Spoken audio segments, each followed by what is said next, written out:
అందరికీ నా హృదయపూర్వక నమస్కారాలు.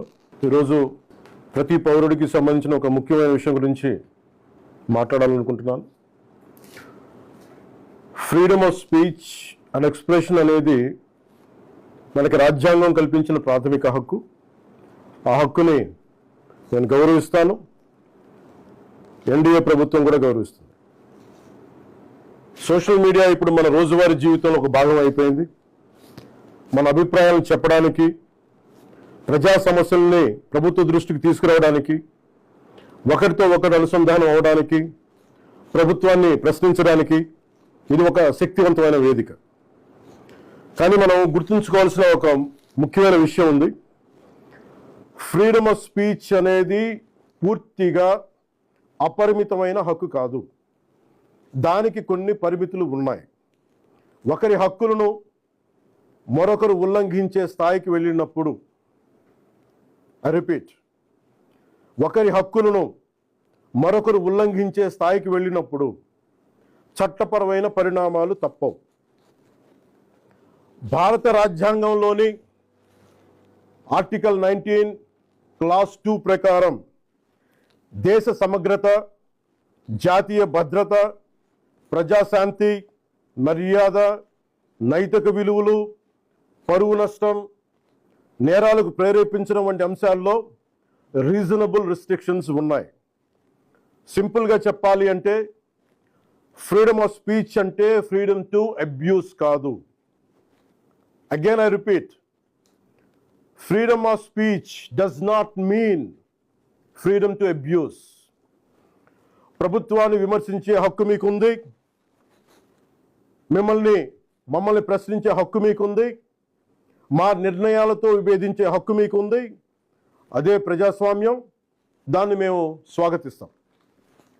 కానీ ఒకరిని తిట్టడం, డెత్ థ్రెట్స్ ఇవ్వడం, ఆధారాలు లేకుండా ఆరోపణలు చేయడం, మహిళలను టార్గెట్ చేయడం, మత విశ్వాసాలను అవమానించడం, ఒక వ్యక్తి గౌరవాన్ని దెబ్బతీయడం, హింసకు ప్రేరేపించడం, ఇవన్నీ రాజ్యాంగం కల్పించిన స్వేచ్ఛలోకి రావు. ఇవి చట్టపరంగా నేరాలు. గత కొన్నేళ్లుగా సోషల్ మీడియా దుర్వినియోగం ఆందోళన కలిగించే స్థాయికి చేరుకుంది. చాలామంది ఫేక్ అకౌంట్స్ వెనక దాక్కొని అసభ్య పదజాలం ఉపయోగించడం, వ్యక్తిగత దూషణలు చేయడం, పరువు తీసే ప్రయత్నాలు చేయడం, ఆధారాలు లేని ఆరోపణలు చేయడం, fake propaganda, mark photos, death threats, organised harassment వంటి చర్యలకి పాల్పడుతూ ఉన్నారు. మహిళల్ని ముఖ్యంగా అత్యంత అసభ్యంగా టార్గెట్ చేస్తూ ఉన్నారు. చివరికి దేవుళ్ళని, దేవతల్ని కూడా వదలట్లేదు. దేవుళ్ళని, దేవతలపై కూడా ఉద్దేశపూర్వకంగా అవమానకర వ్యాఖ్యలు చేస్తున్నారు. ఇవన్నీ కూడా ఫ్రీడమ్ ఆఫ్ ఎక్స్ప్రెషన్ కింద రావు. ఇది హెల్దీ క్రిటిసిజం కాదు. ఇది ప్రజాస్వామ్యం కానే కాదు.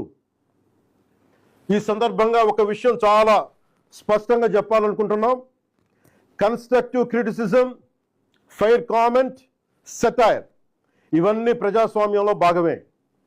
విభిన్న అభిప్రాయాలను వ్యక్తం చేసే హక్కుని మేము పూర్తిగా గౌరవిస్తాం.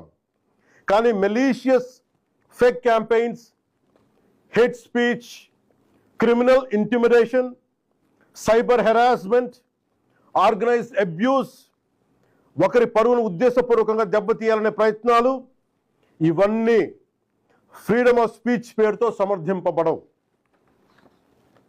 ఇంకో విషయం చాలా స్పష్టంగా చెప్తున్నాం. నేరస్తులకి, నేరానికి కులం లేదు, మతం లేదు, రాజకీయ పార్టీ లేదు. ఐ రీఐటరేట్, నేరానికి, నేరస్తులకి కులం లేదు, మతం లేదు, రాజకీయ పార్టీలు లేవు. తప్పు చేసిన తర్వాత కులం, మతం, ప్రాంతం లేదా రాజకీయ వెనకాలు దాక్కోవాలని ఎవరు ప్రయత్నించకండి. చట్టం ముందు ప్రతి పౌరుడు సమానమే. నేరం చేసిన ప్రతి ఒక్కరిపై చట్ట ప్రకారం చర్యలు తీసుకోబడతాయి. సోషల్ మీడియా దుర్వినియోగం వల్ల ఇబ్బందులు ఎదుర్కొంటున్న ప్రతి ఒక్కరికి ఈ సందర్భంగా నేను ఒక మాట చెప్తా ఉన్నాను.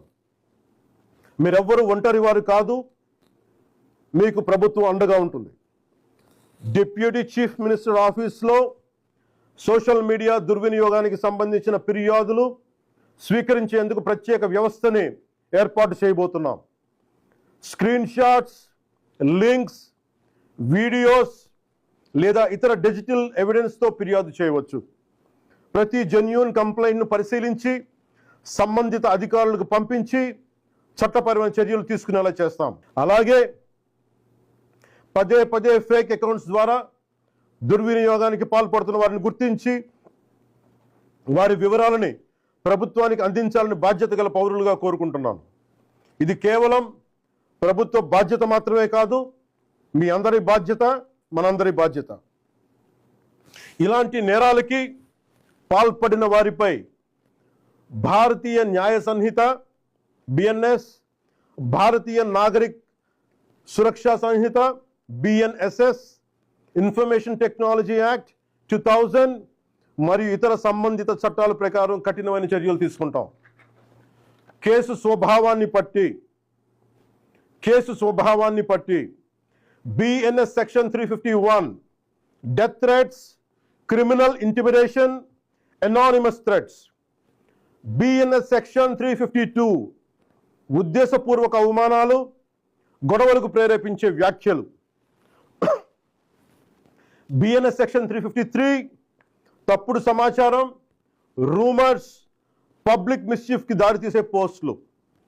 BNS సెక్షన్ 356 డిఫమేషన్, వ్యక్తి పరువుకు భంగం కలిగించడం. BNS సెక్షన్ 79 మహిళల గౌరవాన్ని దెబ్బతీసే వ్యాఖ్యలు లేదా చర్యలు. BNS సెక్షన్ 299 మత విశ్వాసాలను, ఏ మతమైనా కానీ, BNS సెక్షన్ 299 మత విశ్వాసాలను ఉద్దేశపూర్వకంగా అవమానించడం. BNS సెక్షన్ 196 వర్గాల మధ్య విద్వేషాన్ని రెచ్చగొట్టే చర్యలు. Information technology act sections 66C and 66D fake accounts, identity theft, online impersonation. Information technology act section 67 obscene లేదా అసభ్యకరమైన ఎలక్ట్రానిక్ కంటెంట్. అవసరమైతే information technology act section 69A ప్రకారం చట్టవిరుద్ధమైన ఆన్లైన్ కంటెంట్ పై కూడా చర్యలు తీసుకునే అవకాశం ఉంది. ఈ వ్యవస్థని మరింత బలోపేతం చేయడానికి ప్రత్యేక టాస్క్ ఫోర్స్ని ఏర్పాటు చేస్తున్నాం. సైబర్ క్రైమ్ పోలీస్ మరియు ఇతర లా ఎన్ఫోర్స్మెంట్ ఏజెన్సీస్తో కలిసి పనిచేస్తూ సోషల్ మీడియాలో జరిగే నేరాలపై చాలా వేగంగా చర్యలు తీసుకుంటాం. ప్రతి పౌరుడికి నేను విజ్ఞప్తి చేస్తున్నాను, ఫేక్ అకౌంట్స్, డెత్ థ్రెట్స్, మహిళలపై అసభ్యకర పోస్టులు, మతాలను అవమానించే పోస్టులు, ఆర్గనైజ్డ్ మిస్ఇన్ఫర్మేషన్ లేదా చట్టవిరుద్ధమైన కంటెంట్ కనిపిస్తే దయచేసి దాన్ని ఫార్వర్డ్ చేయకండి, ప్రమోట్ చేయకండి. దానికి సంబంధించిన screen shot, URL, date, time వంటి ఆధారాలను భద్రపరిచి అధికారులకు ఇవ్వండి. మీ సహకారం వల్ల ఎన్నో నేరాలను అరికట్టవచ్చు. అవసరమైతే సోషల్ మీడియా దుర్వినియోగాన్ని అరికట్టేందుకు కొత్త లెజిస్లేషన్ తీసుకురావడానికి ఈ ప్రభుత్వం సిద్ధంగా ఉంది. అదే సమయంలో రాజ్యాంగం కల్పించిన ఫ్రీడమ్ ఆఫ్ స్పీచ్ని పూర్తిగా పరిరక్షిస్తాం. చివరిగా ఒకటే చెప్తున్నాం, మన మాటల్లో బాధ్యత ఉండాలి, మాట్లాడే భాషలో గౌరవంగా ఉండాలి, స్వేచ్ఛకు జవాబుదారీతనం ఉండాలి. సోషల్ మీడియా మనుషుల్ని కలిపే వేదిక అవ్వాలి, విడదీసే వేదిక కాకూడదు. మమ్మల్ని ప్రశ్నించండి, విమర్శించండి, మీ అభిప్రాయాన్ని చెప్పండి, కానీ గౌరవంతో చెప్పండి, బాధ్యతతో చెప్పండి, చట్టాన్ని గౌరవిస్తూ చెప్పండి. అప్పుడే మన ప్రజాస్వామ్యం మరింత బలపడుతుంది. అలా కాకుండా మా ఇష్టానికి మాట్లాడతాం, మా ఇష్టానికి ఏదైనా అంటామంటే I promise you will face the legal consequences. Thank you. Jai Hind.